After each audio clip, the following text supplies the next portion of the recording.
வருஷம் பிள்ளை இல்லையோ இந்த ஊருக்குள்ள நீ பழமொழி சொல்லானையோ கல்யாணமாகி பல வருஷம் பிள்ளை இல்லையோ இந்த ஊருக்குள்ள நீ பழமொழி சொல்லானையோ அன்பே ஆறுகிறே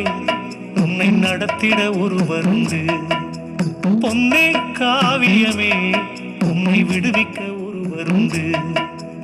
உனக்காகத்தானே இயேசு பிறந்தார் உனக்காகத்தானே இயேசு பிறந்தார் இன்று முதல் உன்னை ஆசீர்வதிப்பார் இன்று முதல் உன்னை ஆசீர்வதிப்பார்